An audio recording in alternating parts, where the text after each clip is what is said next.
Can you hear me? Okay. Yes. Can you hear Okay. me Yes. better? Yes. Can you hear me good? Yes, I can hear you good. Oh my gosh. And I've got Hey, gap. girl. Oh my gosh. Why did I close my gap? I'm so stupid. I sold out. I'm Damn. halfway through with the process when I realize that it's selling out. Like, you do know closing your gap is like selling out, Tara. I You know, thought about it. $5,500 later, you know. I should have thought about that before. We Yeah, I pushed that. thought about it, but I said forget because that was one of the things that I got teased about real bad growing up.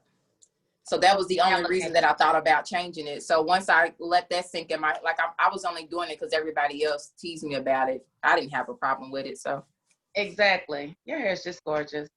Yeah, and it kind of makes you think. It's like, dang, we can really allow the way other people feel about us affect that how we feel about us. yeah, And that's one of the biggest things that you have to realize when you're tackling your self-esteem.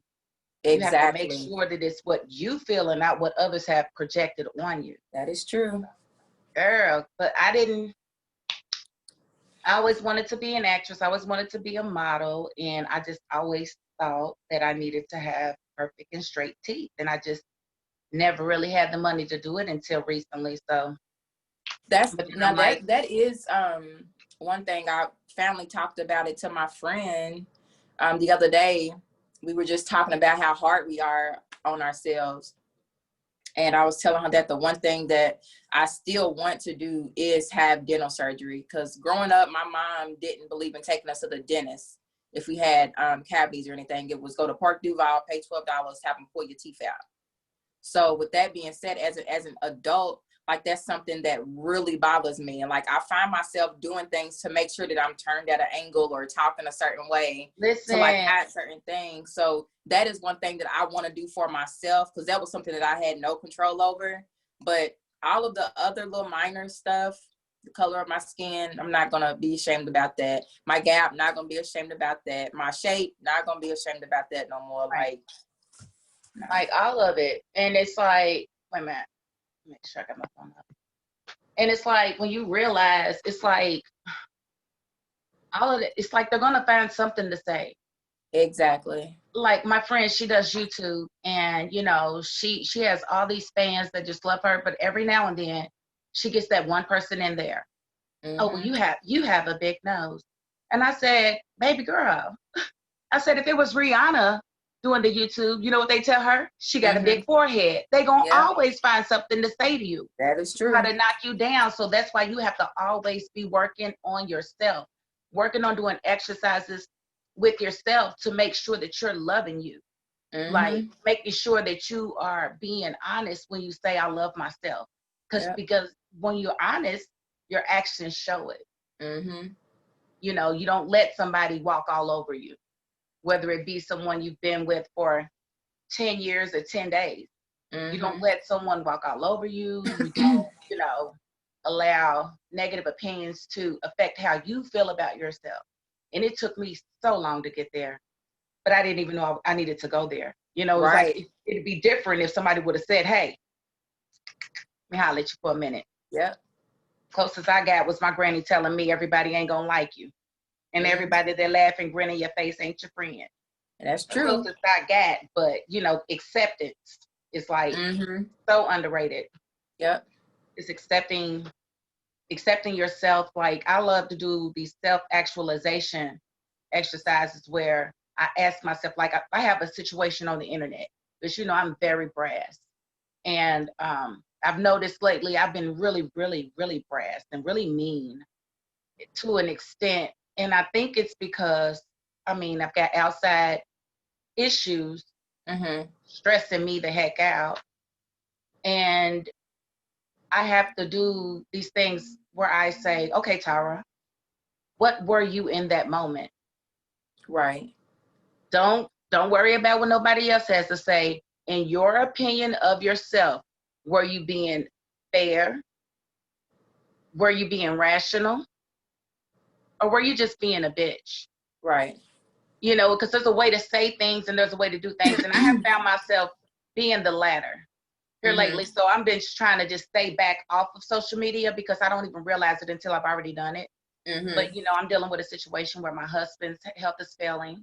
Not sure what's going on with him after a couple of months and all kinds of tests. They want more tests and more tests and more tests.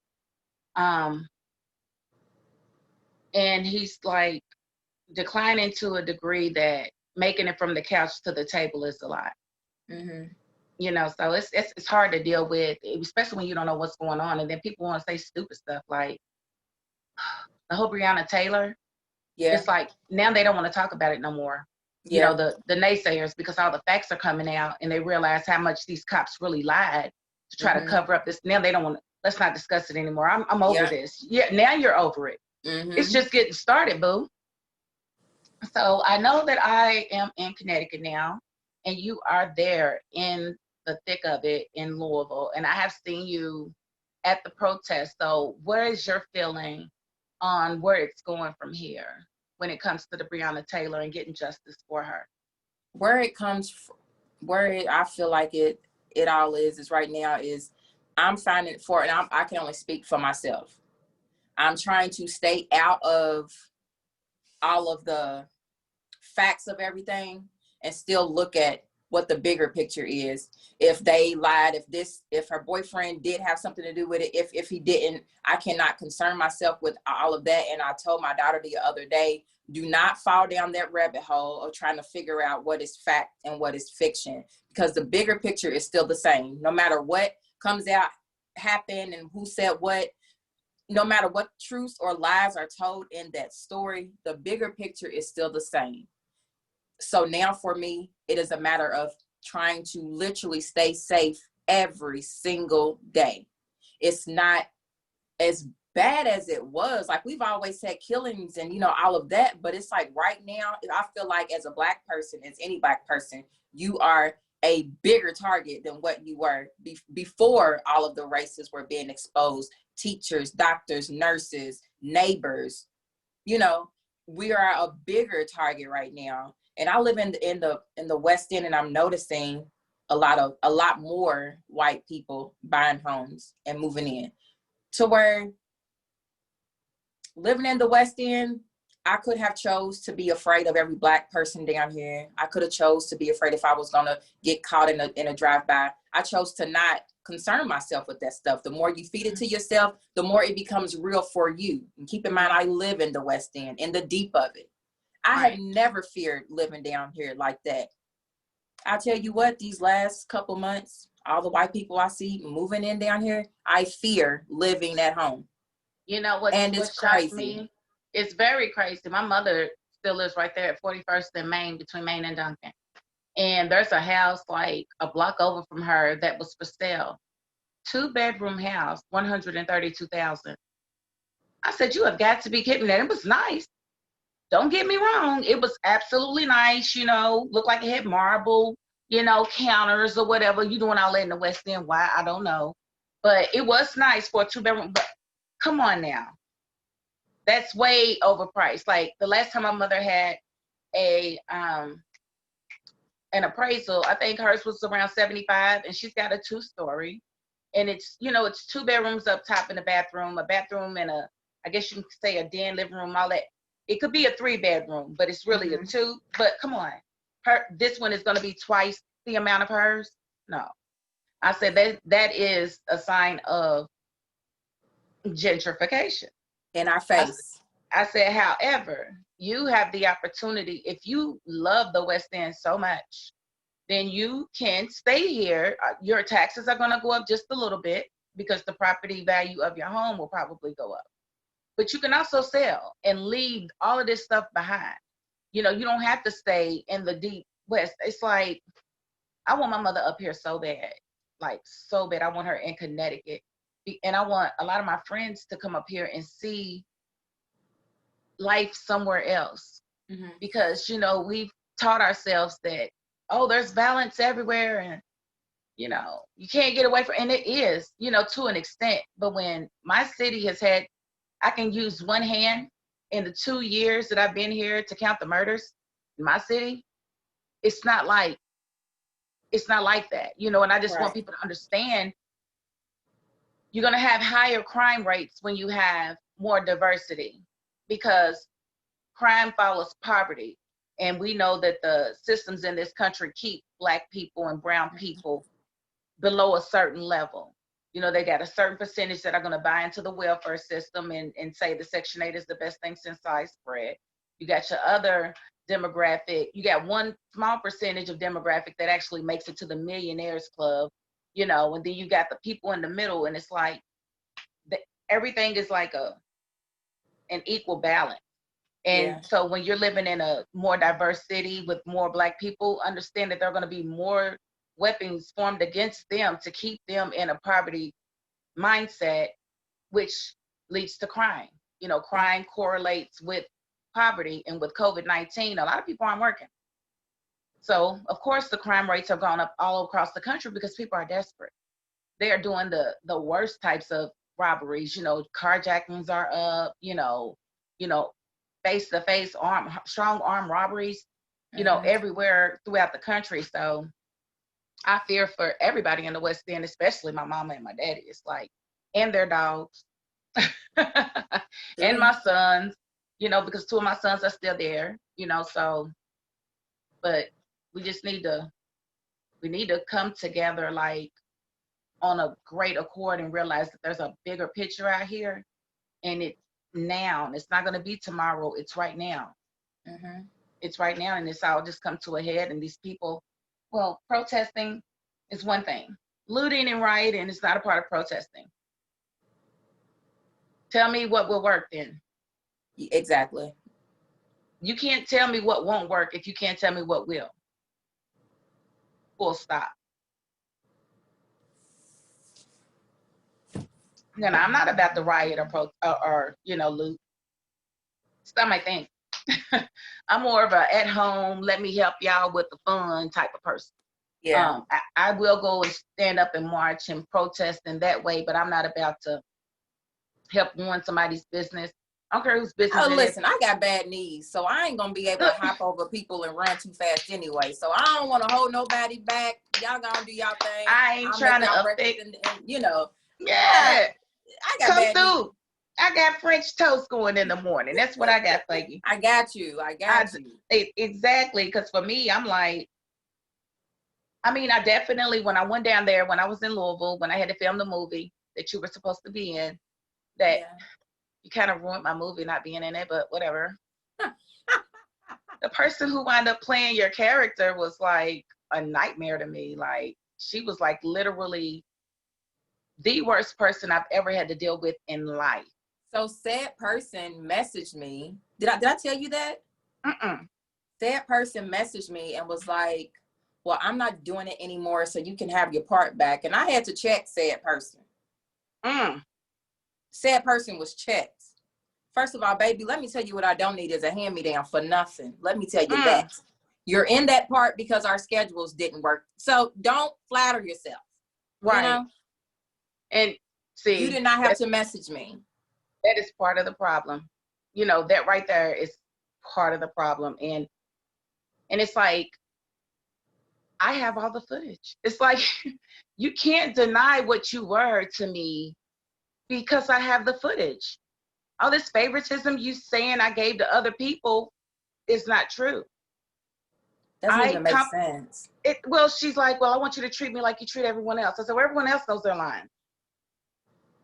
And if they don't mind being corrected. Well, why don't you treat me like everyone else does? You know, I'm like, you had one damn job. Be on time, know your lines.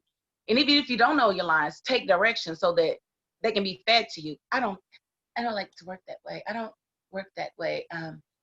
I know my lines. Okay, this is take 22. When are you gonna say them? You know, it's like there's a 2.5 hour fragment of said person on a 1.5 minute scene. 2.5 hours of getting it wrong and arguing with the director. And it's like, girl. Ooh. Hollywood. Girl. And I'm like, you know, all of this footage has to go to the editor. The editor is in Atlanta. Do you think he's going to be happy with you when he realizes you are the one that's causing the problem throughout the movie? every time we have to redo a take and you're in the scene. She didn't know your line. And it could have been like, girl, please. And you didn't even know that. Like, how you don't know, girl, please? Like, how you don't know the littlest of things, you know? So that was a terrible. I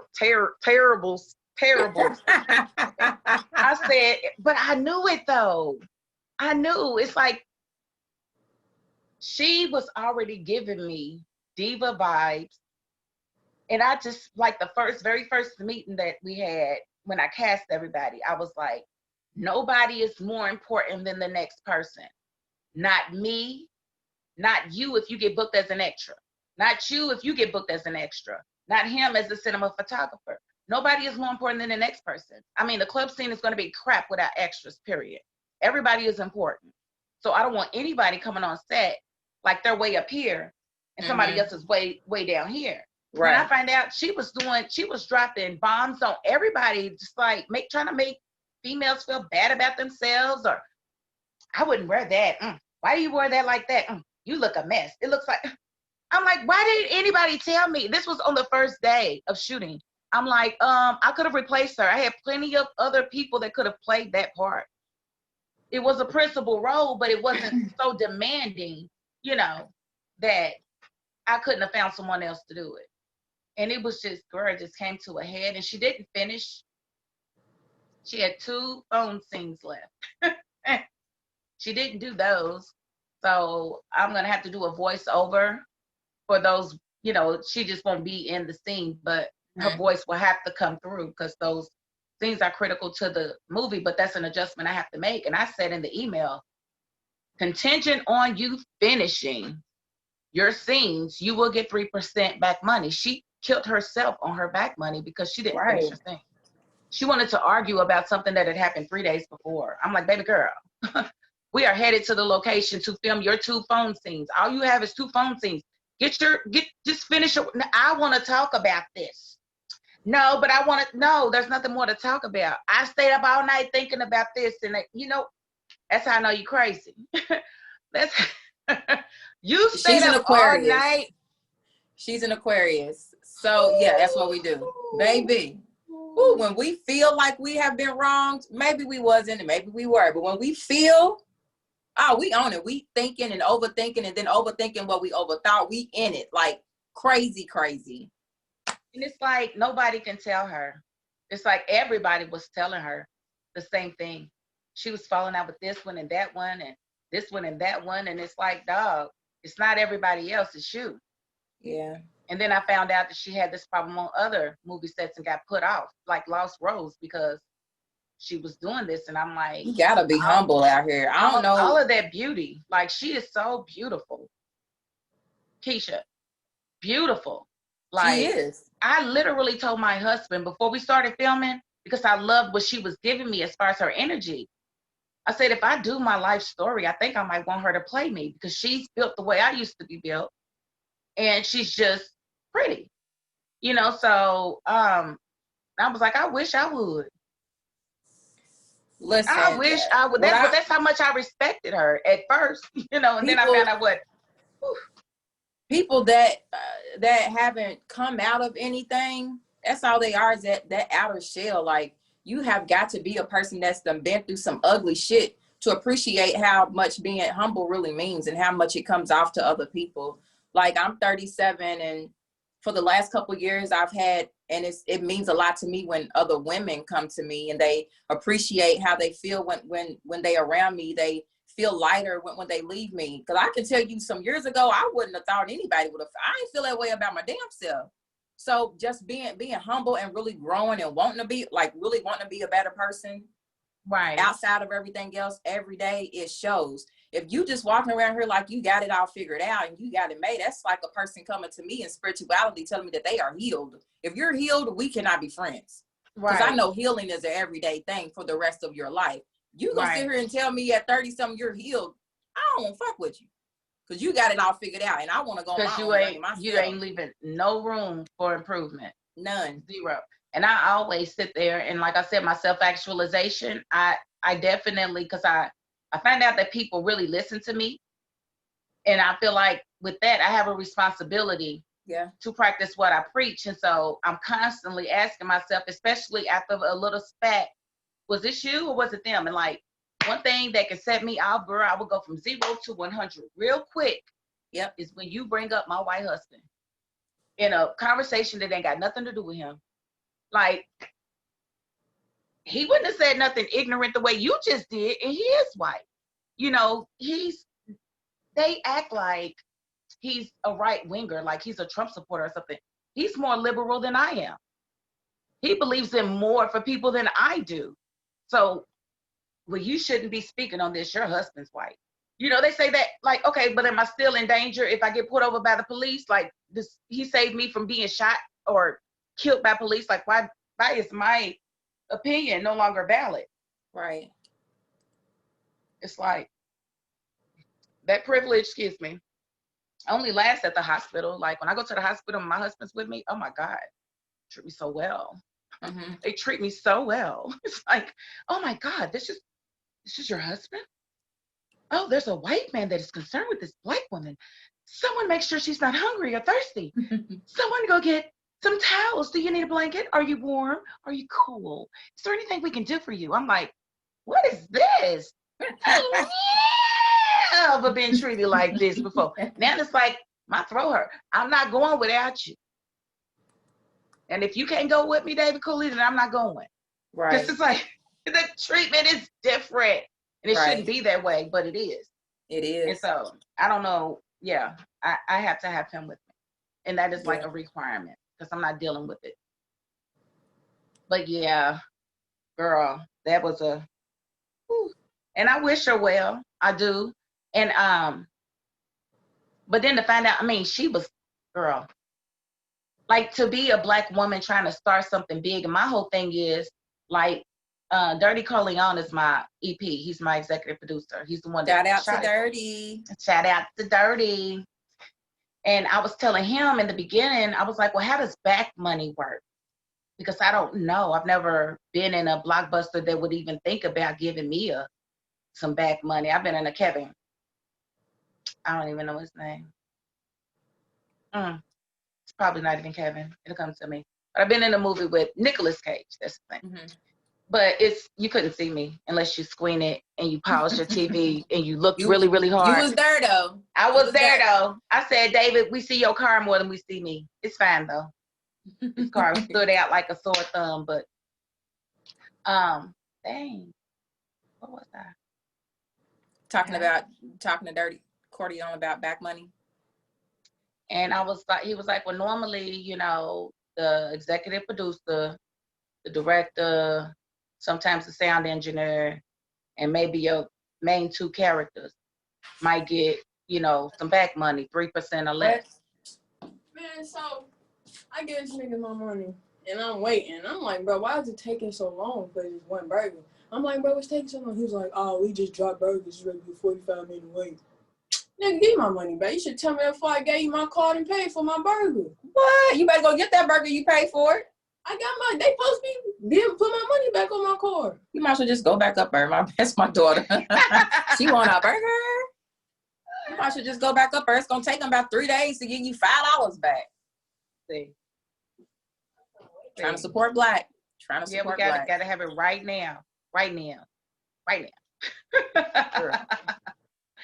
So he was like, that's it. But I actually offered it. Like, your role would have gotten it. It was probably, I'm gonna count. 8 people on the cast that got back money. Mm-hmm. And he was like, well, that's not the way you're supposed to do it. And I'm like, I don't care. I said, I want to create generational wealth for these people. I want them to have something that they can say, hey, I was in a movie, it was shot well, it sounded good, and I actually get a little something every now and then. Mm-hmm. You know, I don't know, if I sell the thing for $1 million and then, you know, they get 3% of that. You know, so not bad. Right. You know, 30,000 is pretty good. You know, you get $30,000 paycheck, you know, hey, thank you. So, I can use it. You know what I'm saying? I can definitely do a lot with that, you know, but, you know, that's the goal, you know, is to actually create little streams of income for the people that work with me. You guys, you know, if you come and you work on my movie and you try to make my dream come true, I feel like it's my duty to give you something to look forward to. Right. I wouldn't be able to do that if, you know, say somebody else funded me. If they gave me, I self-funded, so I can do what I want to do with it.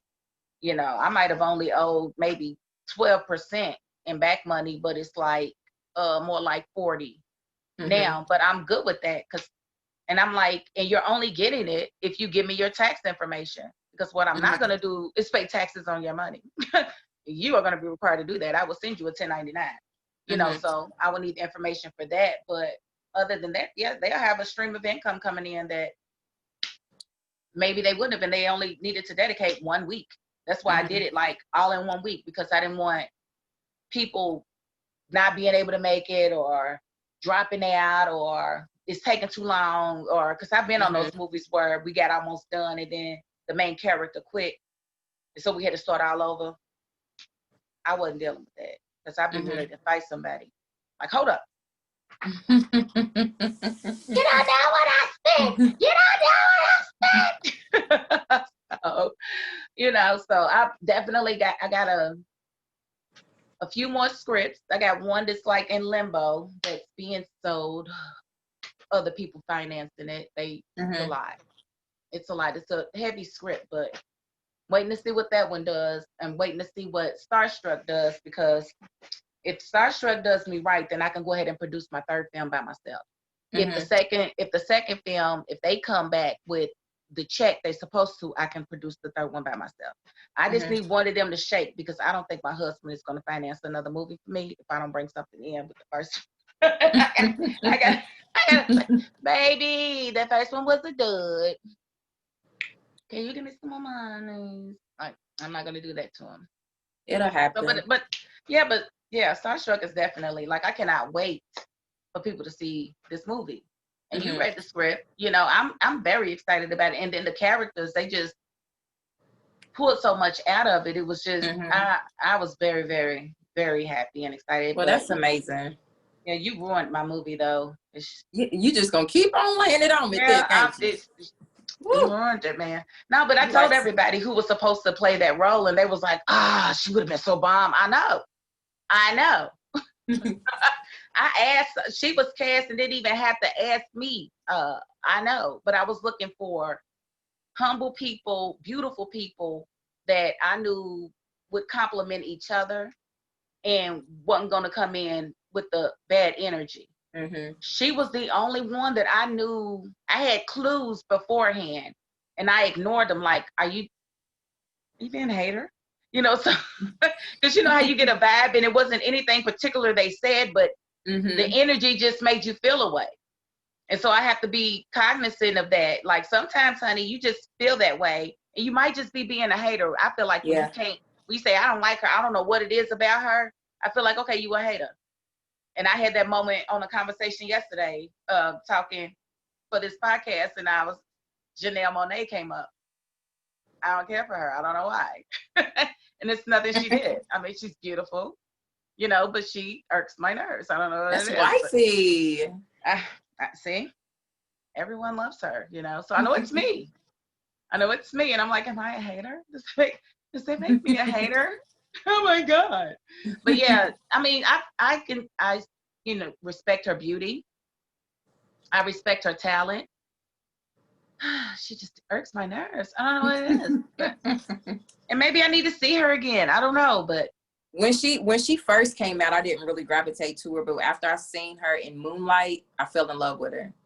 See, I didn't watch that movie, and that's probably what I need to do. I did watch Hidden Figures, though. I don't think I've seen that. I have not seen it yet. I recommend it, and I'm gonna just leave it at that. I actually pulled my my dramatic monologue from that movie. Taraji has a scene, the bathroom scene, and it is riveting. It's riveting. And I said, I want to do for today. I want to do that. But yeah, I definitely picked that up, because I used to have the all my life. I said, but Right. everybody has just made that, I need a new monologue. And I watched that movie and I was like, there it is. There it is right there. And that's what that's my passion is acting. Mm-hmm.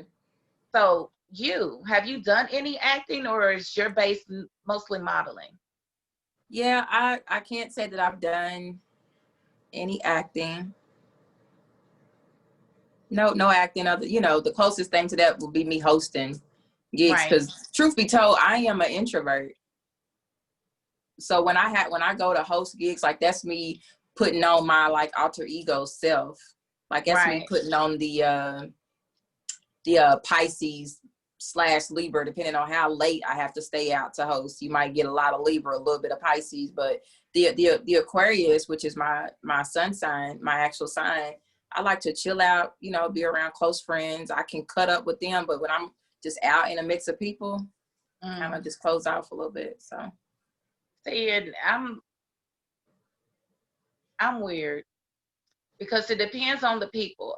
I can be slow to warm up, or I can just come in breaking the ice. It just depends. Like if I don't know you, I'm definitely standoffish. Yeah. But I will be the first one to say something to test the water. Mm-hmm. Like we might be out sitting there waiting on a job interview and everybody's quiet. And I might say something like, dang, I thought they needed help. Just to kind of break the ice and see who laughs. Whoever laughs, okay, so you cool. Okay. Weird. But I'll be quiet like the rest of them until I realize, okay, somebody's got to break the monotony. And I'll usually be that person. I used to believe that if I didn't go to the club, no one would have fun.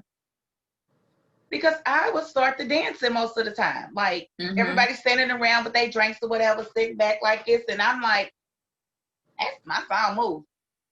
Now, when it comes to music or a camera, all bets is off. I will dance my life away. Yeah. And I won't care who's watching. I will dance my life away. When it comes in front of a camera, I turn into a whole nother person. But yeah, I've never done any acting. I would love to do it just to see like who I become, but I've never done it. Oh, you could absolutely play in my third movie. Okay. Oh, and you brown. It would be the starring role though. Okay. No pressure at all. It would be you would love that. Girl, you gonna love that script. I compare it to a Love Jones. Ooh. I wanted to do something that was kind of even keel, not real climatic. It has a really surprising scene that jumps out at you. But other than that, it's pretty. My whole niche is what do you call it? Plausibility. Like I'm not doing the stupid stuff where we need to create a diversion. Oh, have her spill something on her dress. Like I'm not doing that because that would never happen in real life. And if it did, it wouldn't be anything that like the movie's over. Like it's over. All this is over. Get out of here. Turn the camera off. So I'm not doing that. The stuff that when I'm watching a movie, I'm like, and that was dumb. I don't want people saying that about my movies. I don't want people saying that would never happen or that's stupid or these writers were lazy. Because that's what I call it. I call it lazy writing. And that's why you can't just sit down and start writing. You have to, like for me, I have to, like the stars have to be aligned. Everything has to be right and perfect. My mind has to be open. Everything has to be right in order for me to write. And so sometimes I go weeks at a time without writing. Sometimes I can write half a script in a day. And that's like 45 pages. But if I'm working and nobody interrupts me, oh my God, but that has not been happening. Every time I get into it, I get into like 5 pages. And once I'm going, I'm going. And then I have to stop. And then I'm like, they don't understand. Like my kids, they don't understand. Why couldn't you just Uber? Why do I have to take you? You could have Ubered, and then I could be almost done. And this is going to be worth like hundreds of thousands of dollars, and your ride was only $3. Like, seriously, you work down the street. You could have took an Uber. Like, don't, I have to have my chakras aligned. But yes, I definitely want you in my next film. So, and can you run down for us where, like, who have you modeled for? Like, do you have an agency? Everybody. No, when I first started modeling, I was in my 20s. I started out with, I want to say like Expo Models or something, and I remember that was like a slap in the face, young Black girl, thrown. Pretty. I never thought about modeling. I didn't think I was pretty enough, just a Black girl from the hood. The person I was dating at the time took me and dropped me off up there. So they picked me up, but just kept saying that they didn't have roles for me, someone like me, so that was a slap in the face. So I just started doing, little photo shoots and stuff myself. Then I signed with another agency, Tracy Moore and Jamaica Lane. They had the agency, and that's where like life really started happening with modeling. We traveled everywhere.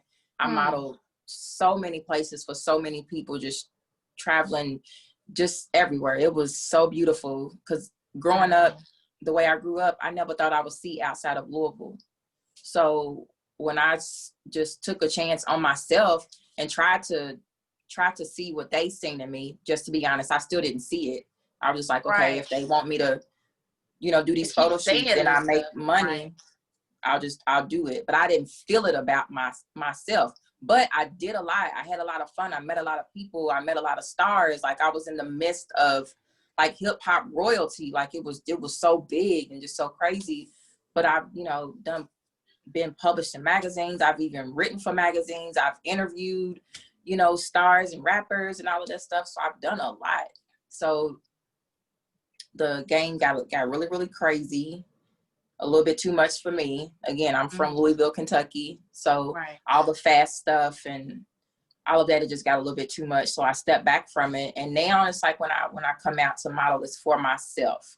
I see me and I want to share that. So I'm in like a completely different ball game with like, I don't even like to say modeling. I love to take pictures and recreate myself. If someone appreciates my work and they want to buy my work or publish my work, that's just, high gratification for what I love to do in the first place with no intent behind it. So now it's all about self-love and just stepping into who I see myself, what I feel good doing now versus me just doing it to make some money for it. It's like I love who I am and I'm expressing it in such a different way. So it's like when I say I'm ready to go like I've never went before because I have myself behind myself this time. So right, that is beautiful, and it's nothing like figuring it out. I know, figuring out what, like, because we move about, and like I'm gonna be honest, when I met my husband, I didn't know what I needed in a man until I had him in front of me. It's like you don't know the things that you need. It doesn't even occur to you if you've never seen it in someone else. Like integrity. I didn't know he needed to have integrity. I thought he just needed to say he trusts me. No, he needs to have integrity so that I can trust him.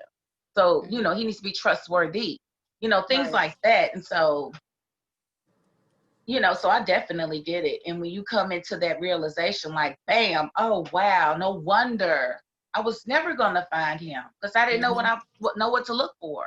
Right. And it's a beautiful thing that you've reached that peak. Because a lot of people, well, you're in your mid to upper 30s, so yeah, that's about the time when you usually come into yourself. And I'm telling you, the level of BS that you take is like so small, so minute, like if any at all. And if this is money attached to it. There's money attached. This is like your boss. This is like your boss's boss. This is like there's money attached. But other than that, like no. And, people don't get, like my husband says, well, I think a lot of people that have an issue with you, Tyra, is because people say that they don't care all the time, but you really don't care. And they don't like that. People like to have their feelings and thoughts appreciated. They like to feel like if they say something that's supposed to hurt you, that you actually feel that hurt. And when you say things, you don't, when they reply, they know that you really don't care. And he said, I think that's what really bothers them about you. And I'm like, well, I mean, everybody cares to an extent, but I don't care enough. I don't care enough to react to it, or I don't care enough to cry about it, or, you know, who doesn't want people to like them? But at the end of the day, if me being me causes you not to like me, then I don't need you to like me. Right. Because I'm not going to stop being me. I have to be happy with who I am because I have to live with me. Right. You know, when you deal with people that have hurt you, it's not even them that keep hurting you. It's your brain. They can hurt you like one time, but when you don't listen to your inner voice, say, leave this person alone, and then they do it again, that inner voice ain't gonna leave you alone. Yeah. You'll keep on saying, Tyra, I told you, the dummy. You're just a dummy. I told you to leave it alone. He ain't no good for you. And look at you. And you just keep playing that in your head, and like, I could kill you, because you can't stop. You can't stop her from talking. So I tell people all the time, be happy with who you are. Because if you're not happy with you and the things you do, you will always have somebody else to blame. Like, if you listen to your friends and say, I'm gonna do this because that's what they said I should do, and then it don't work out, you can say, well, I'm mad at my friends because they said, no, do what you want to do. My son flew back home yesterday. I'm so mad at him. Because it's harder to live in Louisville than it is for him to live here, but he's just like, I'll never get myself together as long as I got you there making things easy for me. And I get that, but it's just stupid as far as I didn't have that opportunity. Like, I had to go. Me and my mom were gone. This is true. No, I had to go. But yeah, so what do you have coming up? Anything at all? I know what's up with your boutique? So I don't have a boutique. I have my own business where I hand make bath, body, and spirit products. I can make products for your hair. I can make products for your bath. I can make products for your body. I can whip you up a nice smudge, a sage mix. I can whip you up some healing oil, you know, some crystals. I got you covered in that sense. And I'm trying to integrate into another part where me and a friend of mine, we're going to start incorporating massages and spiritual baths. So that's really huge. And then outside of my own business, which is doing really good, I'm almost 2 years in. And when I say that my business is appreciated, it is appreciated. And I can say that with strict confidence. Like, that was something else, never seen myself doing, even up to the time when I started this business. When I say it came to me in a dream, my ancestors was like, I don't know why you keep trying to run. The more you keep trying to run, you're going to be running into brick walls. And I was. So once I just opened up to who I was supposed to be again, stuff just started flowing. The universe has really been blessing me as a Black spiritual woman. It's been beautiful. So outside of that, I've started a couple of ambassador jobs. Ambassador for a clothing boutique, House of Earlicious. I just got picked up by Ancient Art Jewelry. Do my necklaces. Ooh. This is a Black. I was wondering about those.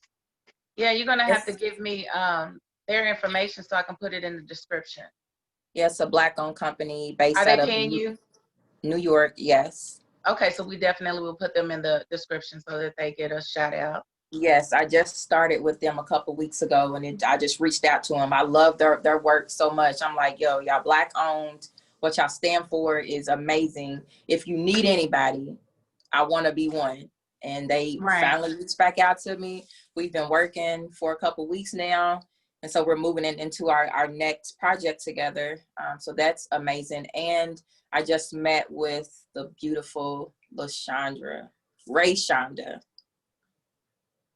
with her boutique, and I'm going to start modeling for her. And I'm really, really, really excited about that. Like, when I say a Black woman that came from nothing and made everything for herself, there's no way I cannot want to be behind that and be a part of something like that. So I'm really, really excited to start working with Miss Ray Shonda. She's a beautiful person. Her story is everything. And if I never got to link up with the Rihannas and, you know, Victoria's Secrets, the Black people that I work with, who I can identify with, who I see going places that I see myself going, I'm so, like, happy with that. Seeing you took a dream, you know, and I was the one that you talked to like have it unfold. Like that is everything to me as a Black woman. So this you're is the same operating on a higher stories. vibration than most of us, honey, and people can feel that, and they're gonna want to attach themselves to you, and you're gonna be able to feel when the attachment is good and when the attachment is good. Get off of me. Yeah. I'm trying to ride my wave, you know. Yeah. Absolutely. So Yeah. I definitely believe that about you.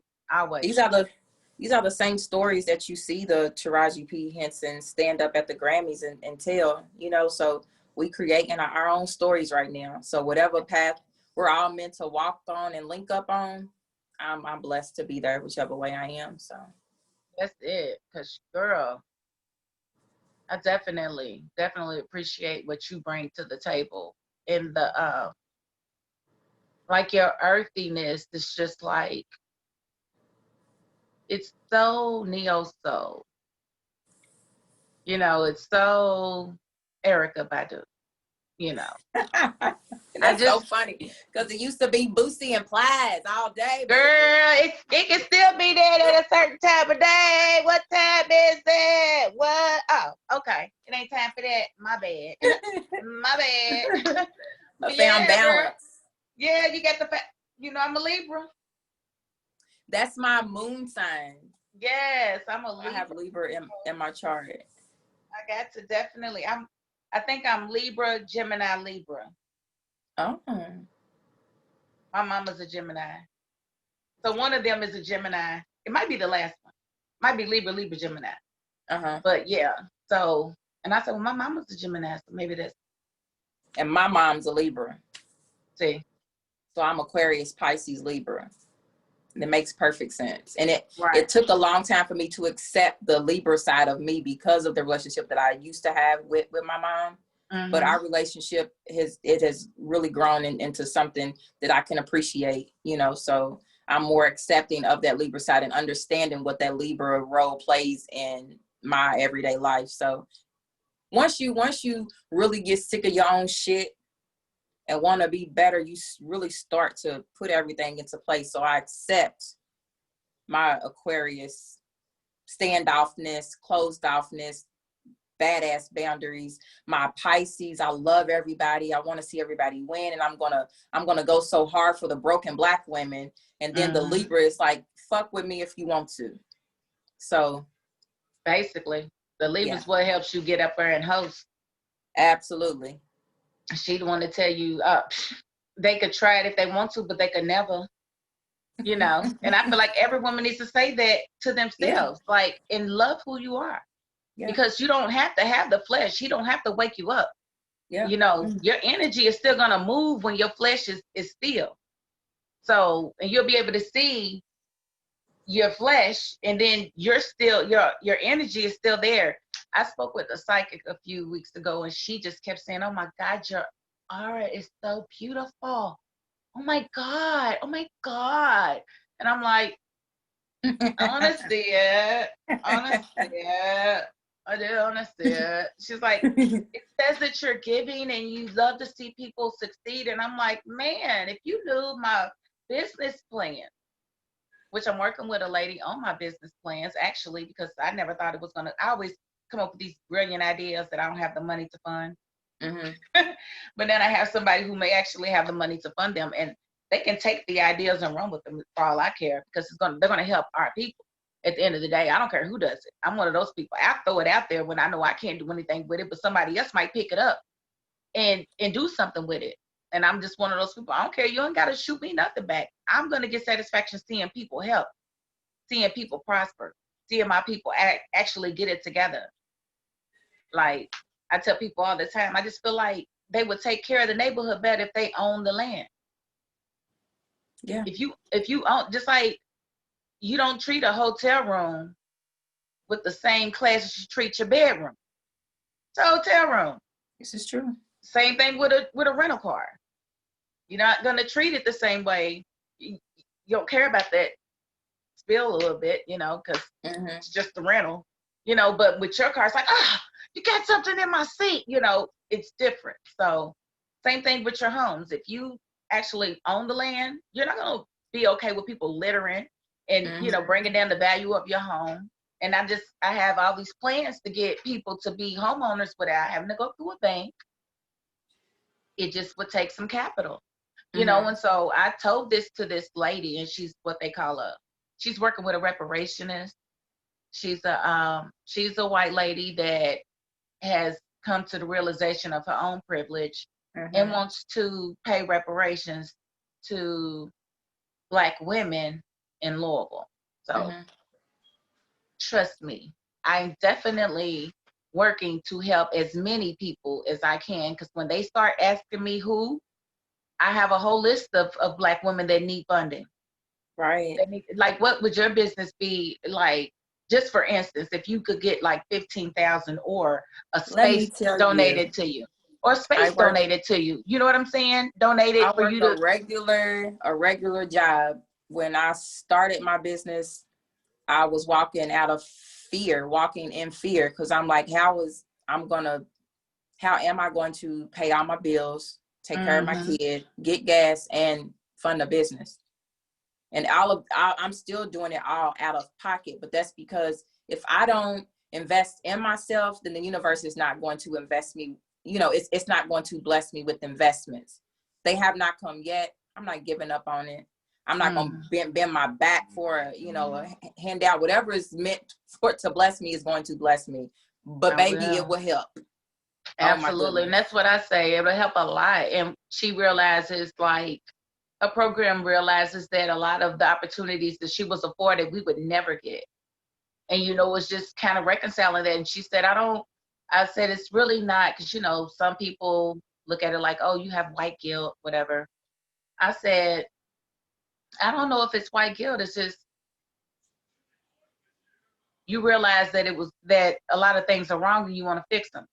You know, you shouldn't be ashamed of that. You shouldn't have to be. What's wrong with a person having white guilt? When you really feel guilty about something, that's when you start to change. So if she is feeling guilty, she's feeling guilty because she knows something's wrong. And she shouldn't be shamed for that. Right. Yeah. But you got to understand, like, there's a conversation with Trump talking to somebody about race relations. And he's like, man, you really jumped the Kool-Aid, didn't you? And he's like, man, you crazy. Like, you supposed to always be there for your people. And I'm like, dude, like, people really, but yeah, she's working against that. And, you know, she said it is somewhat challenging, but she has a lot of people. And one of the persons that she has on her team is like the president of a realty group. So she's going to be able to put like my plans into motion. She's probably got the capital, and I don't have to be the one to do it. You know, it doesn't have to be me, but I just would love to see it. And it's like 7 years. And I'll just say it on this platform just in case somebody else is out there and they want to start something in their neighborhood. But basically the vision that I had, you know how houses go up for auction, or they get sold for little or nothing. Maybe the person died and they owe taxes. There's a lien on it. And so they get auctioned off. Well, you take your capital, you buy, you know, say you buy 5 homes. Now you have 5 homes that you need to renovate. You get, say you put 20, say you pay $100,000 for 5 houses. Sometimes they have those packages where you could just buy the bundle of homes and they only want a certain amount. So say you pay $100,000 for those, and you have to put $20,000 in each one of those. So now you're $200,000 in, right? But they appraised for $400,000. So say they appraised for $80,000 each. So you, being a renter who doesn't qualify for a conventional loan, will come to the company and say, look, I'm looking for a 3-bedroom home, and I want to join your 7-year program. You can do 7 years, you can do 10 years. And what it is, it takes the actual appraisal value and it breaks it down into payments with no interest. So if it appraises for $80,000, you would take, if you choose 10 years, you would break it down to 120 payments. You would break that $80,000 down to 120 payments, which is what a lot of people pay for rent anyway. Right. And then at the end of the 10 years, the house is yours out and out. Before the 10 years, you're still renting like it would be an apartment. You can switch it over to somebody else's name. If you don't want to stay there, you know, you can say, my sister wants the house now. she would pick up where you left off.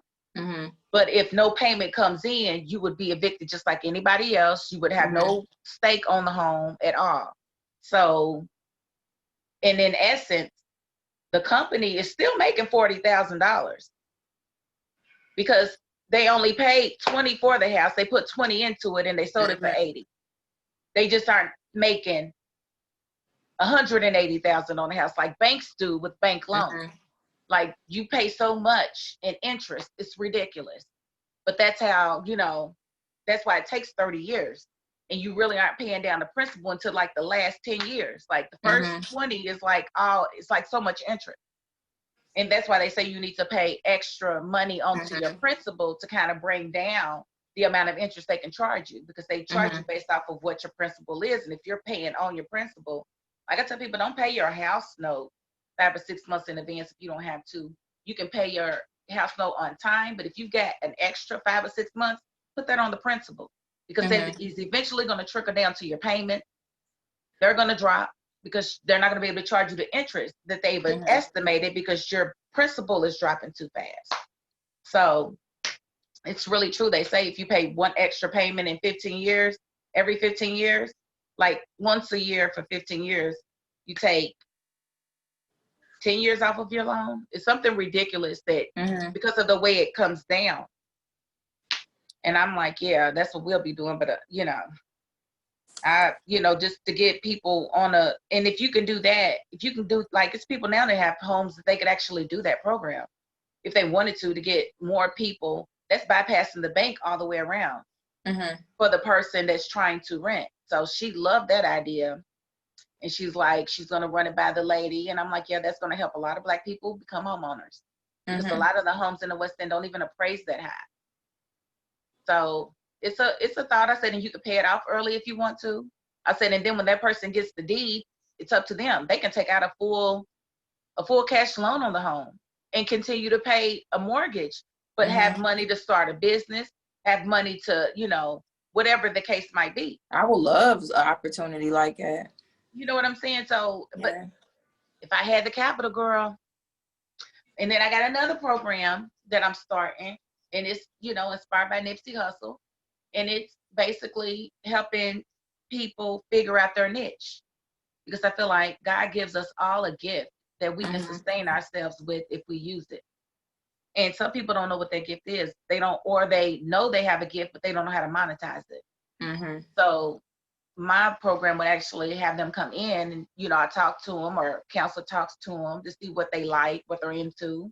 You know, maybe she can braid really good, but she doesn't really have the capital to start an actual business. Well, maybe my program, if we get funding, I can actually help her get a location. We could sit down and figure out how much she needs to charge booth rent, how much she needs to charge for each service in order to be able to make a certain profit margin. That's what we don't have, is enough, you know, financial literacy, you know, and business know-how. And we don't, as Black women, we don't tend to have the capital that white women might have starting a business, because we're not afforded the same loans and, you know, the same opportunities. And so that's where they are coming in and trying to offer cash support as well as moral support and, you know, being customers to the businesses and, you know, actually making sure that they come and spend with us. So it's a very noble program, and I can't wait to actually work with her. And I will be definitely making posts, letting you guys know when things are happening, if there's ever a sign up or anything like that. I said, and then also I might be having to recruit some Black women into the program. And so we would, if I have to do that, then I'll be reaching out if you're interested in speaking with the women. And I said, and I'll talk to the sisters first, because these are going to be well-to-do white women that may not know what's appropriate to say. But clearly, if they're in this group, they have the right heart. So we can't be biting their heads off because they say something real ignorant. Because, like I say, a lot of people don't even really know they're racist. They really don't know. And if you think about America, when they say it's, you know, things are un-American, they're actually right, because America was built on racist policies and programs. And it's kind of hard to argue with the Proud Boys when they say stuff like this. Mm-hmm. I don't like it. That's why I feel like we need to rip it all up and start all over. Because they are right. It was built on hate. It was built on evilness. It was built on murder. It was built on genocide. It's built on all of those things for us to say that's not American. Yes, it is. It's very freaking American. We need to change what American means, though. Yeah. It never meant anything nice to my people, ever. Mm-hmm. You know. Sorry. You know them tangents, girl. Right. Girl, that militants come right on up out of me. I'd be like, y'all better be quiet. They'd be like, well, like I've had a friend say, well, ain't your husband white? Why are you, girl, you think I got to hold my tongue for him? I ain't hold my tongue for nobody. I said, if I was going to have to hold my tongue, I wouldn't have married him. That's right. And, and anything that I, you know, he can see everything on my page. Mm-hmm. He feels the same way I do. You know, so people, and that's just we've learned that. Like, Mm-hmm. we've learned that the white answer is the authority answer, or it's if you ain't aware of it, you would do it, and or you were like, oh, there's a white man, let's ask him. You know, it's like, Mm-hmm. catch yourself. You know, catch yourself. Like, why did you say that? Like, and examine that. Think about it. You know, over dinner when you just eating your food. Like, why did I say that today? Mm-hmm. Why did I feel like I was gonna be, you know, or watch out, here comes some white people. You know, so I'm at that point in my life. Like, they like, right. You remember when Cardi B and Nicki Minaj had to fight at the Harper's Bazaar Mm-hmm. gala, and everybody's, oh my God, she's running a career. I can't believe they would do all that fighting in front of them white people. And I'm like, white people fight. Right. Yeah. They fight. What are y'all talking about? Why would it have been okay if it was a bunch of black people? I said, everybody understands when you got to pull up and you got to do what you got to do. This is From true. white people to black people to everybody. Stop looking at them like they special. Right. They're not special. Right. Nobody is any more special than the next person. So, you know, white approval, I don't seek it. It's cool to have, but if you don't want to give it to me, then I'm not going to ask you for it. Right. I just have to be good with what I'm doing and who I am. If it's not good enough for you, I can't make it be. And I choose not to give my energy to trying to make you like me or understand me. Because I'm pretty open with who I am. I tell you straight up. So, yeah, like it, you lump it, or you can leave it. You know, but I'm not going to change who I am. Right. If you don't leave it, I might help you leave it, because, you know, I don't do too well with people just being shady, and you know, you got that one person that always has something to say, but they just won't delete you. You know, I will delete you. Like, don't even worry about it, because every time you had something to say, it was something negative. You never came on my post with anything positive, so I don't have anything to say to you either. Right. Delete. So yeah, I'm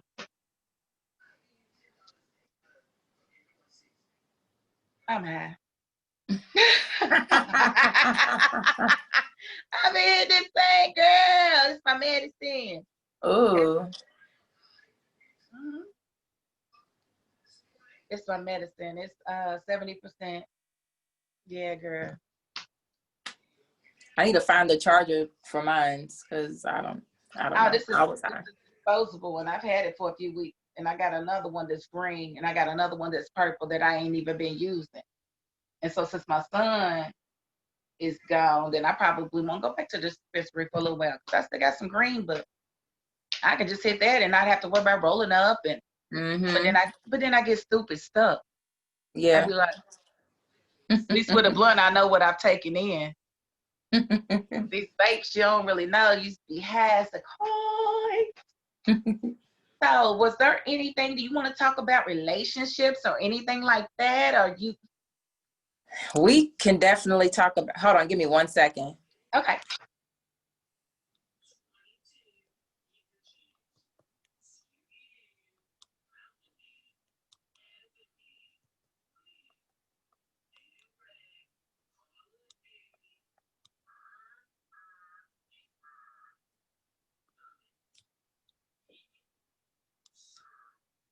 All right. Okay. So, relationships. You know, I don't even know what to say about them things now. Like 2020 and Them things. relationships.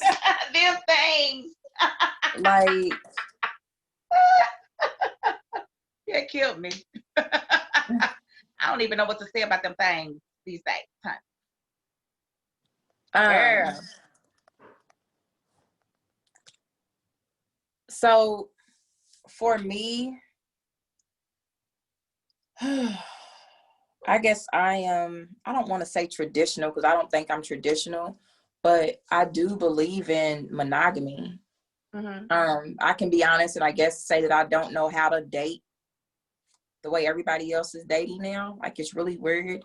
I guess me being 37 and have gone through, you know, just a lot of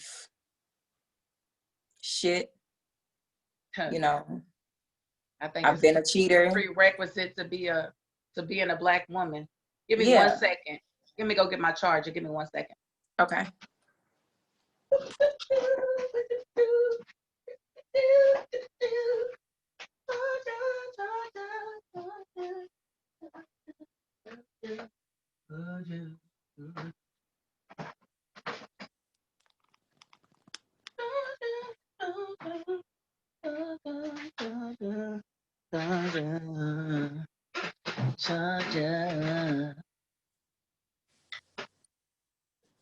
Let me go see if I got some wine in here. 1 second. Yeah, girl.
Make sure you close the freezer all the way. It was open. Okay. The stuff was starting to melt.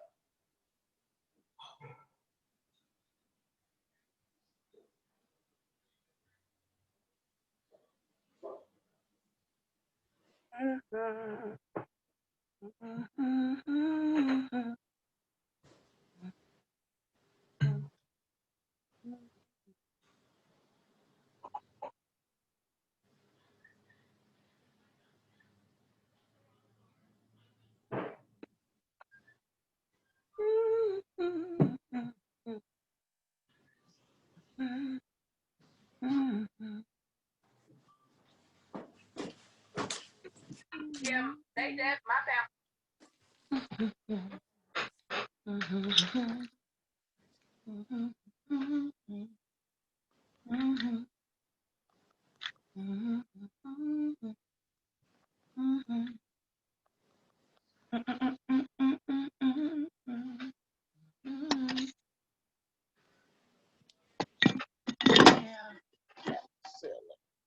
That was silly. Let me see. You can just hear me, I think.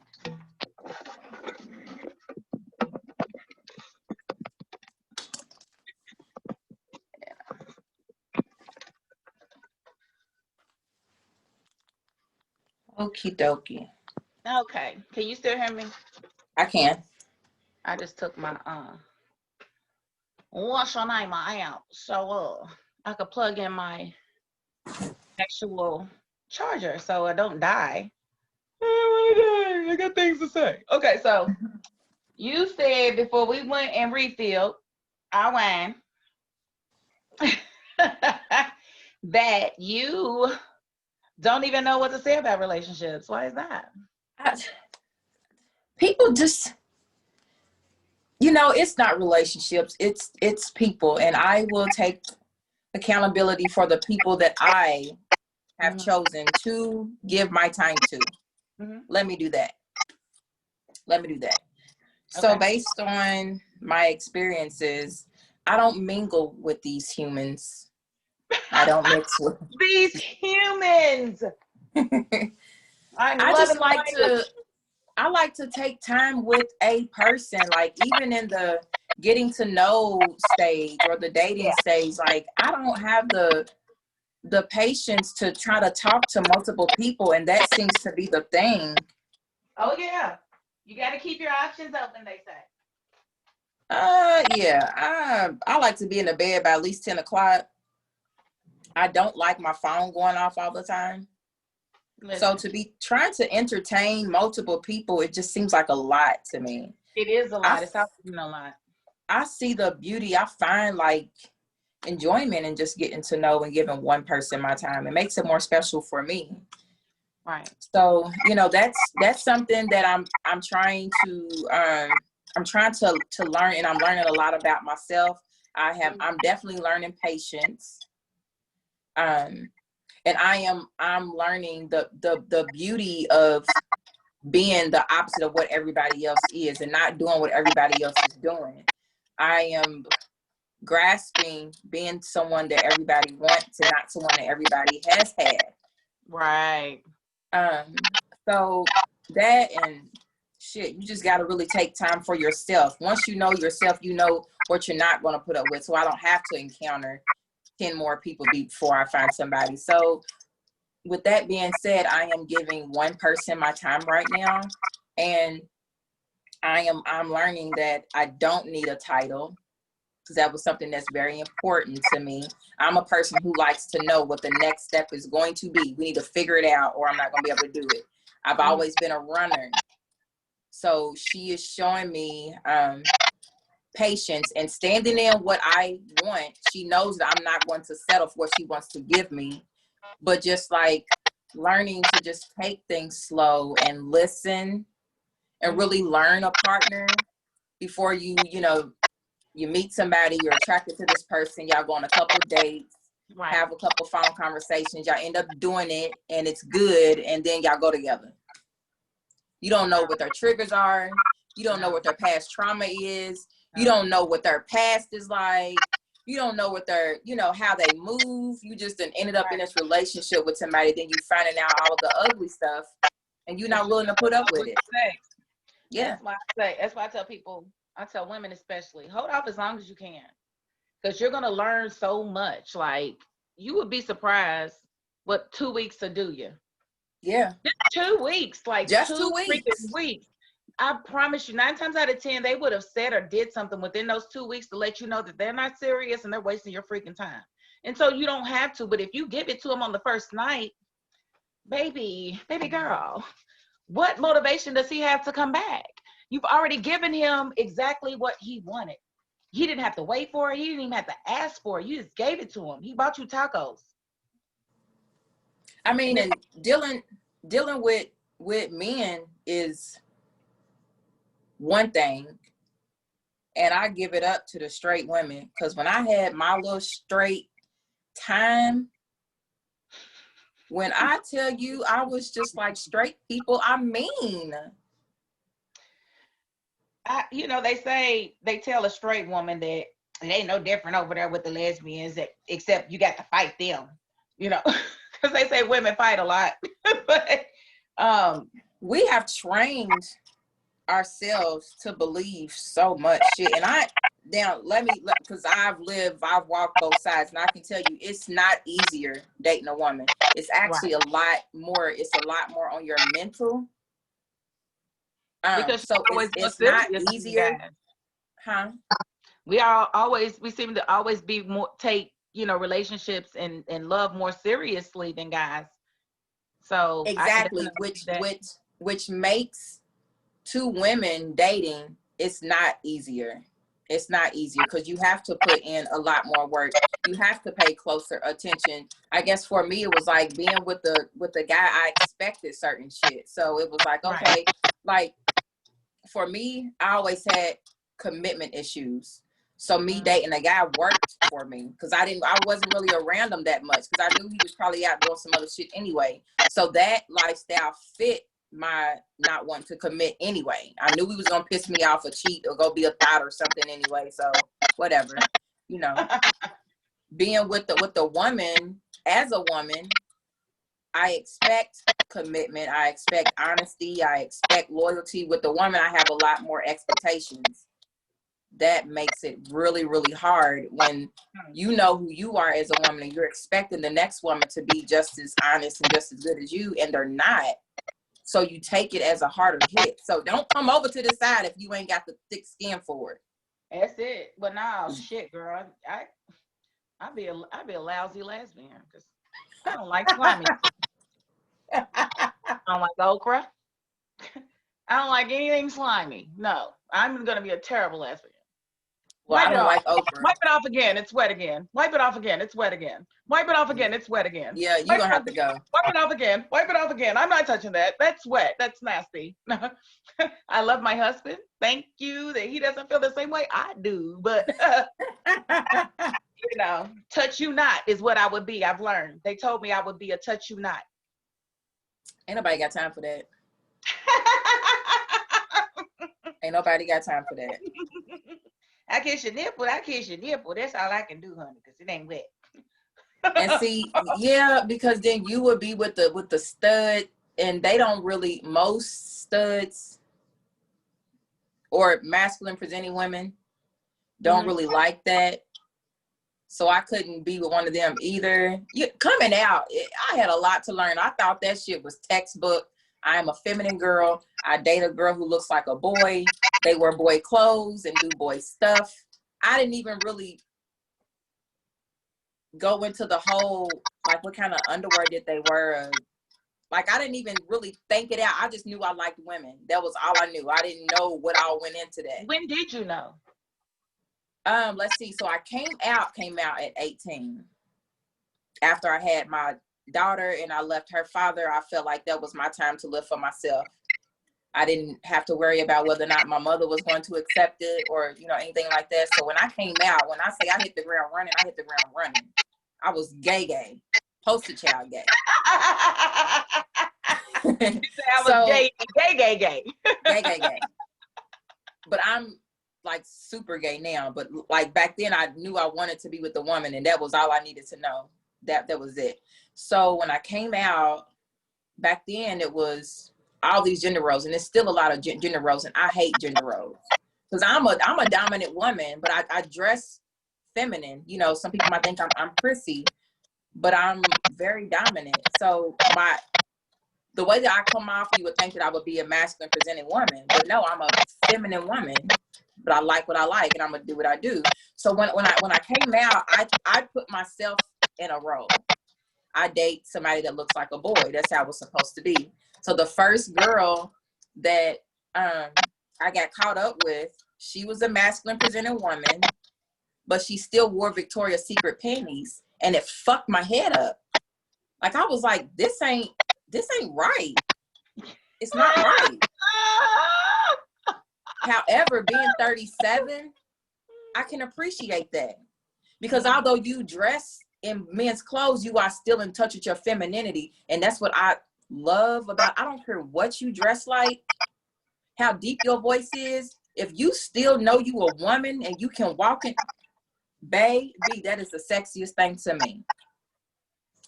But out here, some people still stick with these roles and stuff, and I can't do it. I'm gonna tell you to shut up a few times, and I'm gonna expect you to shut up, and you tell me to shut up a few times, and I'm gonna try it. Right. But I can't fit into I'm a feminine girl and I do feminine stuff, because at the end of the day, it's not who I am. I'm gonna give you everything, and I need my woman to give me everything. Like, that's what I love. I don't even know why we got here, but I love the Black woman. And my love goes deeper than fucking one. Like, I love the essence of a woman. Right. And I sense that about you. You definitely come off as a person who knows who she is. You live in your reality, and it's beautiful to see. It's beautiful to see. And I wish others, that the movie I'm telling you about, it has your best friend. Look, I've cast you. Your best friend is actually gay, but he's masculine gay. And he's down low, like you and a few others know. He likes to date transgender women from out of town that are just drop dead gorgeous, that you really can't tell, but none of them have had their surgeries. They also have the equipment, and he wouldn't really want them if they had the surgeries. But he doesn't really see himself as gay because they identify as women. And he's clearly a man. So, and her sister's like, but you still know you with the rainbow people though, right? Like, it's fine, but I need you to know who, what it means. And, so yeah, it definitely gets climatic for a moment, but yeah, I was proud of myself. I was like, girl, I can't believe you wrote that. I know. Inclusion and everything. Yes. Look at that. See, my thing is, I feel like when they show gay black men on TV, he's always feminine. And that is just not the scope. I feel like masculine gay black men are underrepresented. They're underrepresented in the industry. Yeah. Like, he could be masculine, but his role is not going to be gay. It's not going to be gay. It's just not. I don't see it enough. Right. I'm only seeing, Empire, Jamal, I guess was his name. No. Jesse. That's his real name. Jamal. Was it Jamal? I want to say it was Jamal. Oh, maybe it was. It's been so long since I watched that show. It's been a long time since I watched it.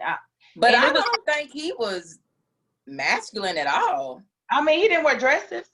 Not even his role, I guess. But some men don't have to wear dresses, but they still not masculine.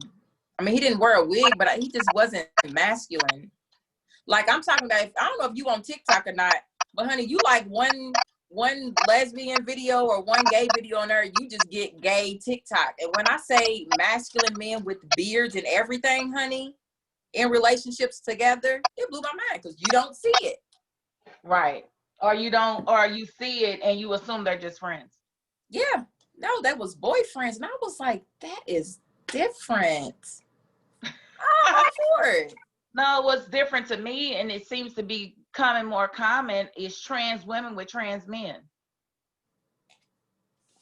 I just get confused. I'm like, what? Yeah. Yep. Okay. Yeah. So, yeah. That's fine. It's like cancels everything. It's like cancels it out. Yeah. Right. And then my niece, she was dating a guy that was bisexual. He would they would get into these fights. And he would tell her if she got a new boyfriend, he was gonna fuck him. Like, girl, how can you be with him? 2020. But I just feel like these kids are teaching us something. I don't understand it, but she's okay with it. And I guess in the sense of monogamy, it shouldn't freaking matter. Yeah. Yeah, because we say these slogans, let love be love. Let love be love. Love and let love. Live and love, whatever we say. And then there's something different that's put in our face and we got a problem with it. Like, what? I wasn't talking about that. I wasn't talking about that. Not that.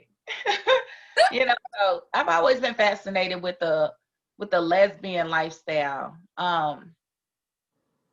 Because it just seems like, if I had that type of attraction to a woman, I would absolutely be in that pond swimming every day. every day. I'm in the pond. But I just know I would suck as in that role, and there's no need in wasting somebody's time. Baby, But I it was coming definitely, for, I guess I could say like I had moved there. Then I moved back home, you know, want to be closer to family and church. And then I was just like, let me just buy my house on this piece of land by this pond, because I ain't going nowhere. I am not going nowhere. I just being with the woman, the everyday interaction that I have with my person, I wouldn't give it up for nothing. Like it's nothing that a guy could. That's what I'm put saying. today. It's like I've got friends that are just like dynamic females. It's like, man, if only I was attracted to you. Gosh, you know, it's like, man, this would be so great because you got yours together, man. And you know, but I just, it's not for me. You know, I've literally thought about it. Like, no, no, because Well, I don't want to see nobody's feminine napkins. I don't want to see nothing. Yeah. Nothing. And I definitely don't want to smell nothing. So it's just not for me. But you know, I'm happy that there are straight men that really love women, and my husband is one of them. And we are happy to have straight female friends that won't try to hunch on us. So it's great. Right. You know? It won't allow you to hunch on them. Yeah. That too. But see, I have a question. So, do you consider yourself bisexual or just lesbian? Lesbian. Okay, so are you able to be with a bisexual woman, or does she need to be lesbian as well? I guess it really just depends on where she's at in her life, because I wouldn't be able to judge her because I've dated men, but I know what I want. So if I came across a woman who had also been with men, of course, nobody that's been with a man recently, because I feel like it takes time to like really see where you're at, you know. So Right. I can't judge. I got a 19-year-old daughter. You know, my last heterosexual relationship was what, 6 years ago?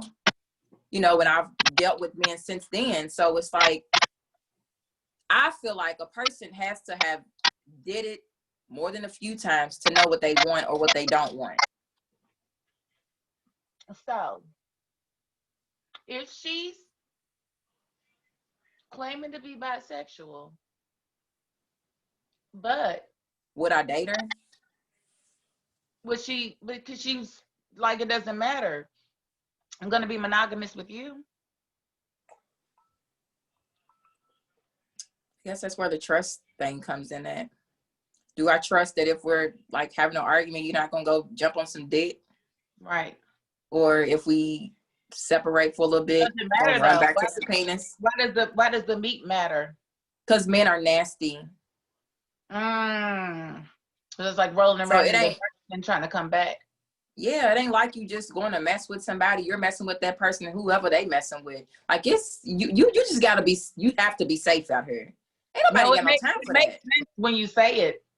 You like, because they'll stick anything. Yeah. Facts. It's what my granny used to say. If it got a split, a man will hit. Facts. They ain't gotta be cute, clean. They ain't gotta have a bed. They'll kick away a couple roaches to still hit it. Ain't nobody got no time for that. Just up against the wall, girl. No, and like I feel, I don't feel bad saying it because I'm speaking my truth, but maybe I just ain't seen nothing different. You know what I'm saying? So men just they not programmed like a woman. They just not programmed like a woman. Even the good clean man, they still fuck around, and it ain't got to be a reason for it. Not all of them. Not all of them. Most of but them. the single ones running around here, like, and I don't want to judge, and I'll just ask the universe to, warm my heart up to that too. Like I said, I ain't perfect, healing every day. I don't trust men. Let me just say that for myself. I don't trust men. Okay. I don't. And I have men friends that I talk to that put me up on game about a lot of stuff. Right. But and you shouldn't trust them either. Trust yours. Huh? Trust yours. Mine is a unicorn. Let me tell you a little bit about mine. He married every woman he had sex with. 3. I'm his 3rd wife.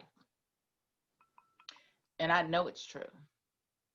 I know it's true. Because certain things you would expect a man to know, he didn't really know when I met him. So I knew he had a hard time in that area or whatever. But yeah, we fit like glue now, girl. When we got glue. But you know, I had to. So trust me, all men are not like that. And so when people say you don't know what your husband's gonna know, I know, honey. I know my husband, and I know what he's capable of. You know, because I'm married to him, and I know his story. You know, so for him, he would never be that type of person because his integrity is too high. Right. He is definitely that person that wants to do what's right and doesn't see any reason not to.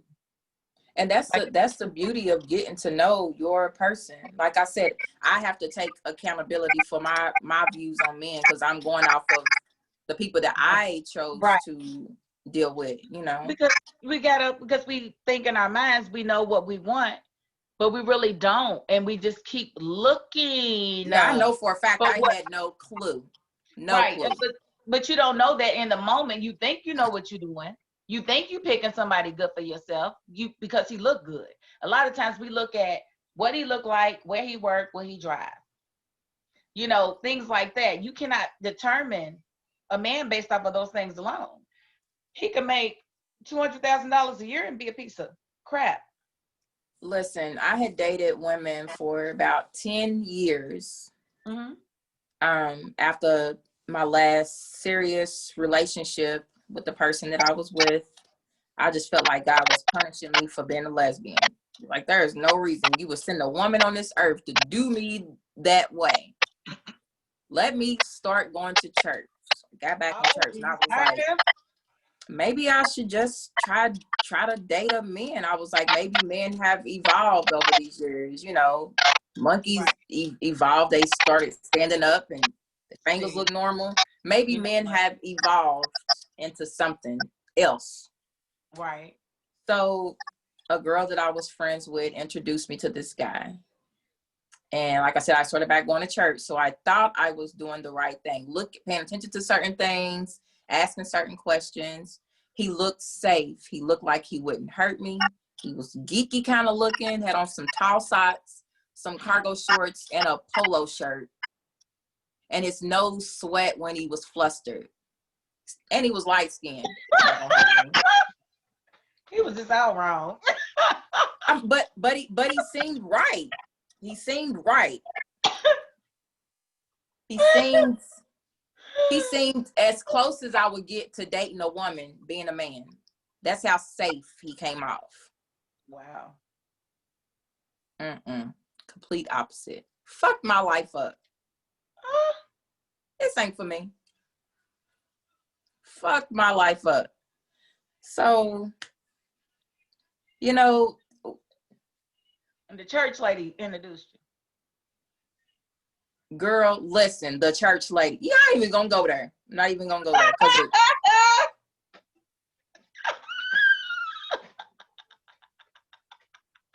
She said, I let it go. I gave it to God. Listen. So we go about these things because we try to do better. When you've done it wrong, you try to do better. With that one, I thought I was doing better. I was in church, you know. He looked safe and he seemed really honest. Gave me a lot of his time. Had a whole nother life he was living. Woo, baby. And damn, I thought I did it right, but I'm only going off what that person showed me. So even if we walking right and choosing right, we only going off what that person's giving us. Right. That's it. That's all you can go by.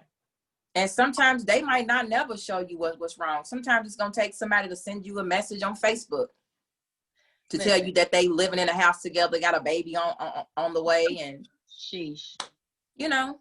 And I'm the home wrecker. How am I gonna wreck a home I didn't know was built? Right. No, he's the home wrecker. Girl. So needless to say that relationship was more than done. Me and the baby mama that messaged me on Facebook are best of friends now because we're two grown women who talked, and we seen that the common denominator in that problem wasn't us. Why we, and I told her, I'm not about to battle you. You a beautiful woman. When I found out about you, I told him to go home. You got a baby on the way, raise your kid. He said no. That had nothing to do with me. But I was young and dumb. So I felt like if a man was going to fight for me, coming from growing up and I was molested by men, beat on by men, I got a man who's gonna fight for me, I'm gonna fight with him. I didn't know I was standing next to the enemy. I didn't know that. Don't fault me for not knowing. Right. And not being better. But when I found out, everything changed. Right. So because I want more for myself. Right. So I just feel like we choose these paths to walk, no matter how hard they are, no matter how much blood we shed going through them. We choose them to be able to tell a story to somebody else that's going through that same thing, that don't see how to get out of it. A person who's probably still getting beat on because they scared to leave. Baby, as soon as he walk out that door, pack your bag and run. Right. We take on all of this stuff to be able to be a light to somebody else. So all those years, I felt like I was losing everything. I lost a baby. I lost her. I lost weight. I lost my place. I almost lost my job. I'm here today to tell another woman that shit gets better. You're going to go through a storm for sure. But stay strong and stay focused and pray about it and get out of it. Like, so, man, girl, yes. Listen. Not on my off day. You said, yeah, girl, listen. But you, therapy, because this is going to reach somebody's ears, and I'm probably going to take this segment and separate it after I'm going to put the whole video up, but I'm going to take this segment on relationships and separate it because I feel like it's kind of powerful. And this is what I wanted, was organic conversations, like however they come about. And so that's a beautiful thing that you said. It's like for me, I've never been in an abusive relationship, but I grew up watching one. So for me, I don't understand the staying past the second time, but that was just me. Mm-hmm. My sisters, they grew up in the same home as me, witnessed the same thing, and they had they both have been in those types of relationships. I personally, oh no, you don't love me if you hit me. That was my thinking as a 3-year-old, because I remember being incredibly sad, realizing that my dad didn't really love my mom because he was hitting her all the time. And I had I had the presence of mind to actually process that, because I remember laying in my bed crying like my daddy don't love my mama, because that's what it boiled down to. All these fights, it boils down to you don't really love her, because then they'll be hugging tomorrow, hugging and kissing, talking about I love you, but you just beat her up. Like, no, you don't, and I'm just looking at my mama like, why you don't see that he don't love you, so it was never going to be for me. But I have seen it happen and I understand, but what I don't get is, well, I guess I do get it, like staying after the first time, because 9 times out of 10, if you're in a relationship with a man that's going to abuse you, you were broken when you came into the relationship. Yeah. You were already broken. And so to the degree that for whatever reason, it was okay, you felt like this is what life is. Mm-hmm. Life deals me bad cards. I just have to, live with them or whatever. So hold on, my baby. Yeah, let me see. Okay, he ain't talking about nothing. I didn't know about nothing. Okay, so so that is very, very, very powerful. And anybody out there, listen to me. If you are in a relationship that is abusive, you cannot continue to believe that it's best for you to stay. I don't care what he or she, and I do mean that, what he or she is providing you. God will not bring you to the storm and not see you through it. Let that go. Let that go, because that is not love. Physical abuse is not love. I don't care what you grew up seeing. And that's what I tell people all the time. When you stay in an abusive relationship and you have children, you're teaching them that is what love looks like. Mm-hmm. And so your daughters are going to go out and find their father. Your sons are going to go out and be their father. So you have to show your kids that if somebody puts their hands on you, that you leave. And vice versa, if you're the And vice mother versa. Yes, doing it. absolutely. You have to go. You cannot let your children see you being abused if you're a man, because then it's going to give them a skewed view of what a man's role is. Right. And then what a woman's role is. And just like you just said, I didn't start out keeping my hands to myself. I knew I didn't want nobody to hit me, but I didn't know how to keep my hands to myself. And then I had to come to the realization, and nobody smacked me into the realization, but I had to come to it that they would have every right to hit me back. What makes me think that they wouldn't? Because I'm a woman. Everybody has we normally have the tendency to become whatever hurt we've experienced. So it's kind of like subconsciously you look at the man and know you can't make him feel the way you do. So the easy, like the lazy writers, the easy thing is to hit him instead of doing something strategic that would actually hurt him. You know, it's just the easy thing. And I'm just mad and my emotions are running and I got to hear this voice in my head telling me I'm stupid again. You know, so yeah. Yeah. Very, very powerful. Very, very powerful. But definitely seek help. Get out. Leave the relationship. I would rather you be broke, poor, and in a shelter than dead in a casket. Facts. I mean, I can't say it any stronger. I don't care what your lifestyle is. I don't care. Like, I literally watched my dad almost kill my mom. And it traumatized the heck out of me. And he don't like me talking about it. I'm like, well, you shouldn't have done it. You know what? It's probably about to be a whole nother segment, but that is a thing that I do not like. I can't tell my truth because it's going to expose or hurt you, but you're okay. And I'm the one walking around with all these years with all these scars. I need to let this shit, I need to let it go. Because I ain't had nobody to talk about it to, because I ain't want the family feeling away.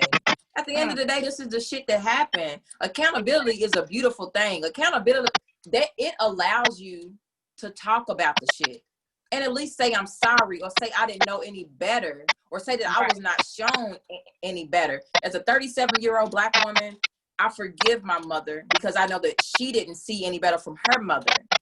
How is that woman supposed to give her kids unconditional love when she never had it? How is she supposed to protect us in a way when she was not protected? Take your time, Rev. Take your time. So I spent a lot of years not talking. When I say a lot of years not talking to my mom, I won't say that I ever hated her. I disliked her a lot because of the way that I felt she treated me. But she didn't know no better. I didn't know the dynamic with her and my father. He was very abusive, you know. Not only to her, but to my stepmom, who plays a vital part in raising me. When I say seeing him beat my stepmom into a miscarriage, I remember that like it was yesterday. I remember the beans dried up on the side of the wall from throwing them at her. Like, I remember all of that. And that played a big part. But what is so crazy is you said as a kid, you would say that my dad didn't love my mom because he hit her. I grew up so disconnected from just being pillar to post everywhere. I never put love in the equation. This was my father who was with my mom, and then with my stepmom, and he beat her. I never equated love. I did not know I didn't know what it was. Right. I didn't know what it felt like. Nah, my fairy tales. You know, I didn't even have like a mental space for that fairy tale, because shit was so fucked up. Right. You know, a fairy tale about my parents being in love. What? No, they just together right now. They fight. Sometimes one of them gets locked up, and then they back. But love was never a factor in any of that. Up until I was 6, I thought I was gonna live happily ever after. Like, I really was into them, you know, Red Rose and Snow White, and you know, all of them, you know. So, but I, you know, I'm watching movies, you know, I knew I wanted to be an actress at 5, so I'm studying what I'm seeing these characters do. I'm watching them confess their love to each other, and you know, you can, for me, you know, me being an empath, I have to put myself in everybody's shoes. And when I put myself in my daddy's shoes, you can't love my mama because she keeps saying you cheating on her and you keep on fighting her. You know, so then I'm looking at my mama like, well, what's it gonna take? When are you gonna leave? I'm like 3, 4, maybe 5 at the most. Like, what? And she didn't leave until I was like 7, 8. You know what I'm saying? So it wasn't no time soon. Like, you teaching your kids how to dial 911 instead of just going back to your mom and your dad. You know, it was, you know, I didn't understand it, but I knew I didn't want it for myself, and I knew I wasn't gonna put my kids through it, because the trauma of seeing your mother being beat by your father, it does a lot. Like, it was totally behind the men that I picked to be with and procreate with. You know, it was totally behind that. Like, when I look at it, like, dang on it, you had an opportunity to date this one, that one, that one, and you chose this one. Why did you choose this one? You know, so I have to, you know, like I tell people now, it's like, if you don't deal with childhood trauma, it will manifest itself in your adult life. Absolutely. You can think you buried it. You can think you over it. And no, you are probably acting out because of it. Girl. You got everything under control. You think you got everything gripped up. And whole time, you being a slave to your past. Yep. I was not single allowing for love, not allowing this, not allowing that, not allowing, you know. Nothing. I was single for 4 years. But I'm in control. Right. I got it all figured out. Every day is beautiful because it's just about me. That's how I was living. My friends, I remember my birthday brunch at Lamu. All my friends is there. I'm just trying to go get drunk off mimosas. That's it. Celebrate another year of life. They done had a whole powwow with me. Keisha, you've been single for 4 years. You're going to have to start opening up. You're going to have to start getting out the house. Because in my mind, I was single, but I was ready for love. I'm in the house in onesies every day. I ain't trying to go outside and meet people. Like, I really thought I had it. I thought I was healed up. You hear me? I thought I was done with it. Healed. I had it all figured out. Life is good now. I ain't losing no sleep. I'm going to bed at 9 o'clock. Because I wasn't dealing with nobody but myself. I had closed myself off to everything. Because I hadn't touched on none of that childhood shit. So I thought I did the work. My work was not dating no more.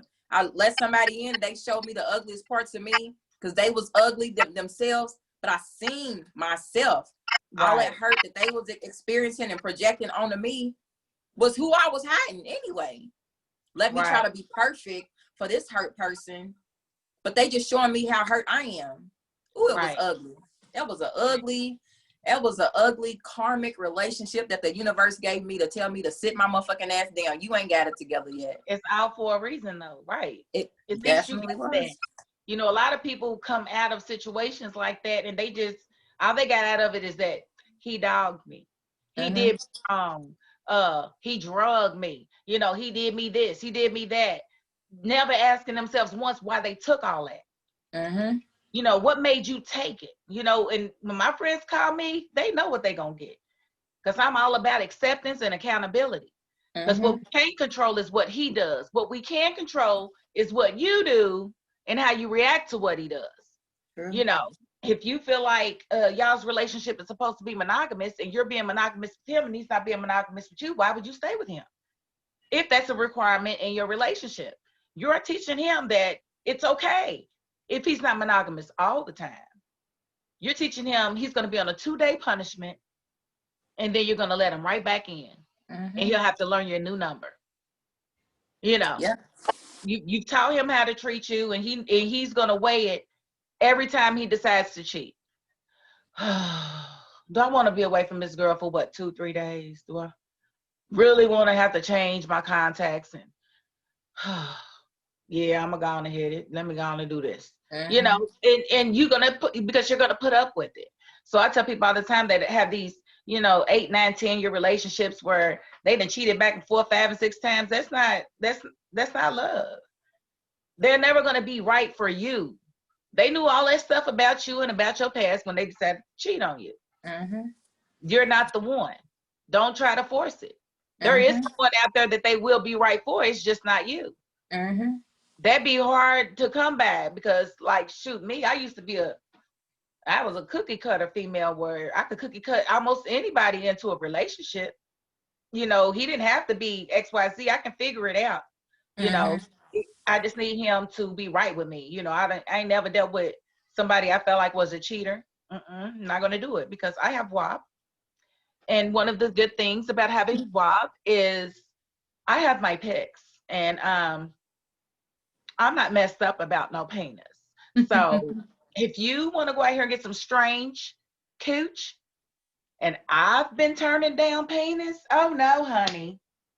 Oh no. And I'm gonna tell you, it might be a situation where I can't leave right now because you're doing it, but I'm still gonna get my lick back. Can't continue this and I'm still being monogamous and you're not. I can't continue that. I can't be a part of that. I can't be a part of that, and I don't recommend anybody else to do it. If he cheats, you get your lick back, honey. You don't sit there and let him cheat and stay, and you just say, you be good this time, Danny. He's not gonna be good. He's gonna cheat again, honey. But Sugar, thank you so much. We gotta do this again too. Yeah. So is there anybody you want to shout out or Definitely. So let me shout out House of Earlicious, Miss Kristen Rhodes, who decided to look outside of what I look like.